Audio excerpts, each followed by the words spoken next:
সম্প্রতি চট্টগ্রামে বিধ্বস্ত হয় প্রশিক্ষণ যুদ্ধ বিমান।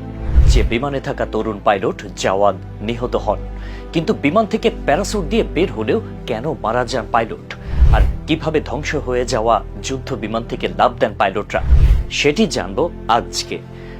বিমান ধ্বংস হয়ে যাচ্ছে বুঝতে পারলে মাঝ আকাশে বিমান ছেড়ে বের হয়ে যেতে হয় পাইলটকে। ইংরেজিতে যেটিকে বলে ইজেক্ট। প্রাণ বাঁচানোর তাগিদে তাকে ঝাঁপ দিতে হয় প্যারাসুট নিয়ে। সেটি করতে হয় অন্তত 10 থেকে 30,000 ফুট উচ্চতায়। বিমান ধ্বংস হলে প্রাণ বাঁচানোর এটিই একমাত্র পদ্ধতি। পাইলটদের বিষয়টি নিয়ে কঠোর প্রশিক্ষণের মধ্য দিয়ে যেতে হয়। এই প্রক্রিয়াটি অবশ্য অতটা সহজও নয়।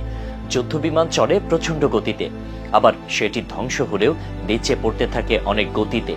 তাই এমন অবস্থায় বিমান থেকে বের হওয়া সহজ নয়। প্রাণের ঝুঁকি নিয়ে ইজেক্ট করতে হয় পাইলটদের। সিটের নিচে থাকে রকেটের মতো একটি বস্তু, যেটিতে আগুন লাগলে ওই রকেট সিট সহ পাইলটকে বিমান থেকে বাইরে শূন্যে ছুঁড়ে দেয়। রকেটের একটি অংশে আগুন ধরলে সেটি চালু হয়। এই জন্য শুধুমাত্র একটি সুইচ চাপতে হয় পাইলটকে। এরপরই পাইলট ককপিটের বাইরে বেরিয়ে যান, যাকে বলা হয় ব্লো আপ।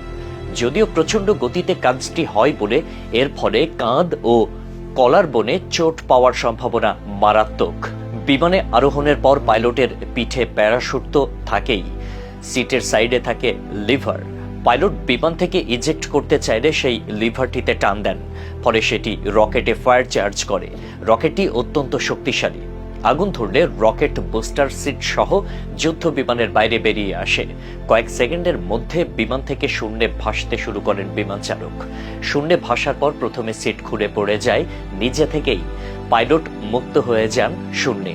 এ অবস্থায় ভাসতে ভাসতে আরও একটু নিচে নামেন, কারণ 14,000 ফুটের উপরে প্যারাশুট কাজ করতে সমস্যা হয়। উচ্চতা আন্দাজ করে একটা দড়ির মতো অংশ টেনে ক্যানোপিটা বের করতে হয়। খুলে যায় প্যারাশুট, তবে এতে শির দাঁড়ায় চোট লাগার আশঙ্কা থাকে।